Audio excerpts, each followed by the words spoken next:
Investigators are now casting doubt on the initial claim that Jonathan Joss's murder was a hate crime motivated by homophobic bigotry.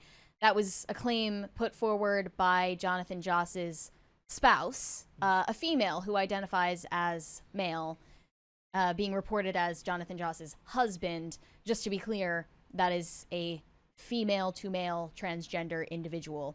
But the claim initially from Joss's husband was that the person who killed the actor yelled violent homophobic slurs before opening fire outside his home in San Antonio on Sunday night.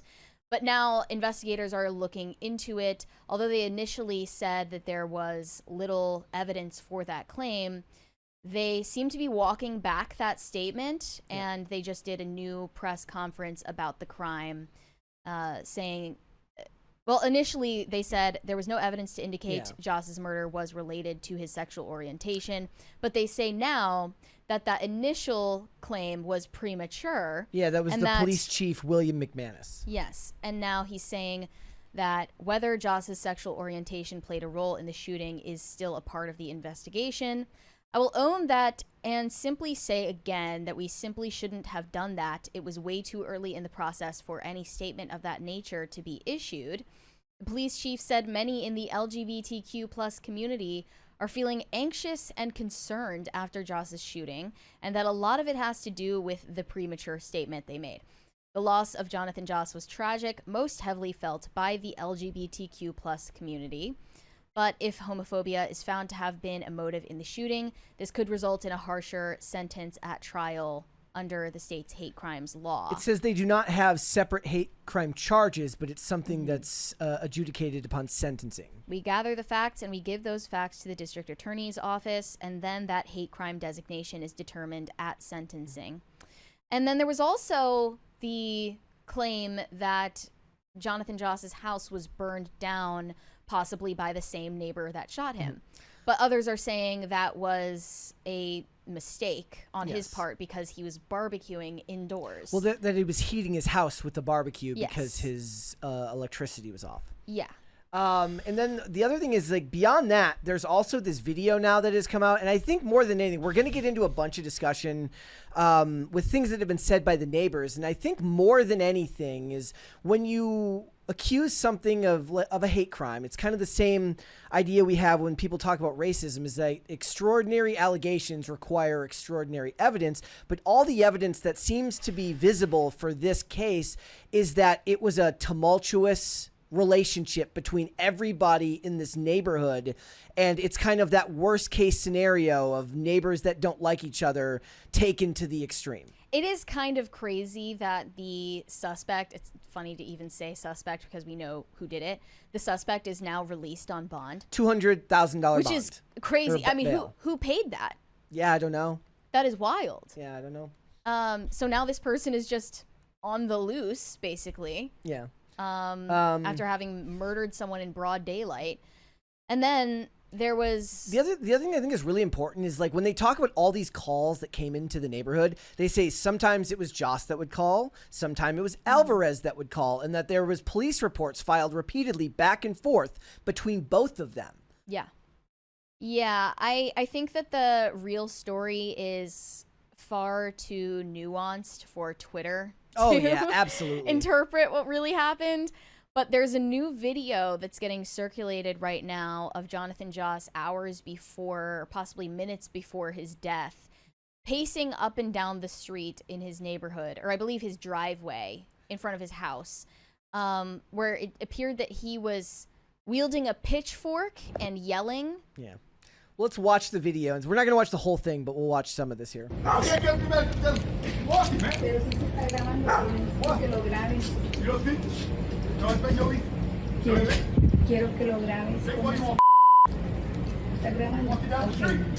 So he's cursing, he's raving, he's ranting.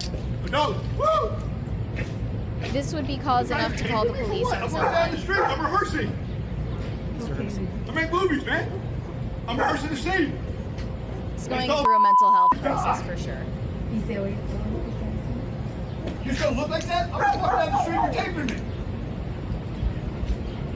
I feel like that. What's it feel like? Thinking he's going to be going somewhere else.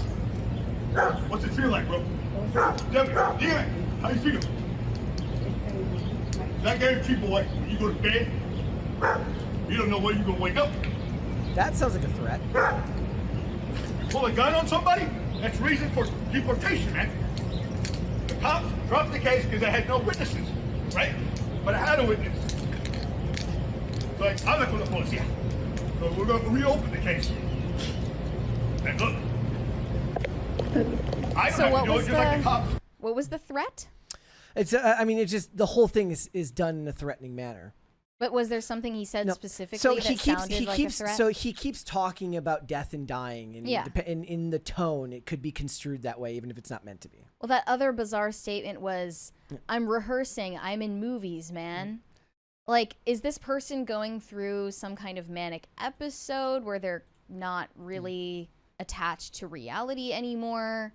So the other thing here was the police, a police spokesperson confirmed that there was what they call a safe unit, which works to prevent crimes and has been mediating a dispute between these two for over a year. So it said that these units were used to prevent crimes in neighborhoods, for these types of disputes, which is a very big part of community policing. It says in 2024, Seha told police that Joss approached his house with a crossbow and hurled racial slurs at him. According to a separate police report, Joss confirmed to police that he walked over to Sehas's house to talk about their dogs fighting with each other. That is a lot. Like, that's just one report. Yeah, that's just two separate reports. Then following his house burning down, which he admitted was his own fault, the husband, the quote-unquote husband of Jonathan Joss, said that they returned to their property to retrieve mail, and when they arrived, they found the skull of a dog on their property and thought that it was their dog's skull that perished in the fire, and that the neighbor had placed it there to taunt them, which prompted Joss to march up and down the street with a pitchfork and yell. And several minutes later, the suspect pulled up to their property and shot him. Here's the thing. Like, that sounds ridiculous, but given the level of animosity between them, like, it's not completely outside the realm of possibility, even if it sounds like movie villain-esque. It just takes like NIMBY to a whole new level. This is from neighbors. So they got more interviews with neighbors and stuff like that. It says, but neighbors say the shooting was just the culmination of years of increasingly violent confrontations between the two men, which includes both menacing each other with weapons and discharging guns to intimidate. Quote, I've been here 6 years, and when we moved in, it was already going on. So it's just been years of feud with these two, said a neighbor named Gina. Weapons, everything, guns, shooting all the time, all hours of the night. Just shooting rounds off at their own property and stuff. You could just hear the multiple rounds just blowing off on both ends, and there would be yelling a lot, she said, explaining that the men never fired at each other, but the rounds sometimes hit each other's homes. Insane. Like, again, this was never going to end any way but bad. And they're endangering everyone around them as well. She says, I have a bullet in my house. Yes. Like, this was going to end bad for everyone, no matter what. And it was also reported that Jonathan Joss had showed up to this neighbor's house as well, saying racial slurs. Yes. So everyone is guilty here.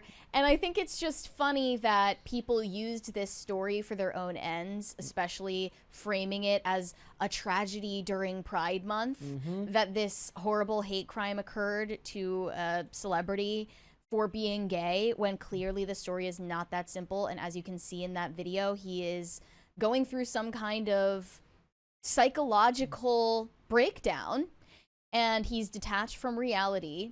He clearly was looking for a fight with someone, and he also wasn't paying his utility bills. Yeah. So the video was filmed by someone named Daniela Ruano, and it says she recorded the video. It says, I walked outside and he was walking up and down with a pitchfork. I knew something was going to happen. I wanted to call the police, but he hadn't done anything. It says, and then they go on to quote the video, and it's really sad. Like, to me, this is just really, really sad, more than anything. Like, it sucks that every side of the aisle is going to try and frame this a certain way to make it an issue that they believe in. So, like I said, at the very beginning, they were off to the races framing this as a hate crime. I don't see that here. I see the worst type of human animosity coming to a head, and everybody loses. The worst, like the sad part of the story is people weaponizing someone's death for their own activist purposes. Yeah. Not understanding the real story. So it says other police reports obtained by KSAT also share that officers have been called to the street numerous times for clashes between the two men. 66 calls in total.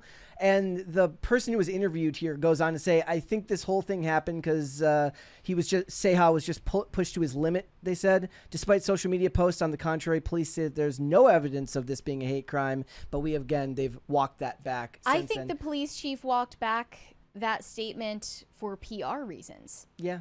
I mean, it could be. Because of a bunch of backlash they were receiving for denying the claim that it was a hate crime. He says, I think the whole thing happened because he was pushed to his limit.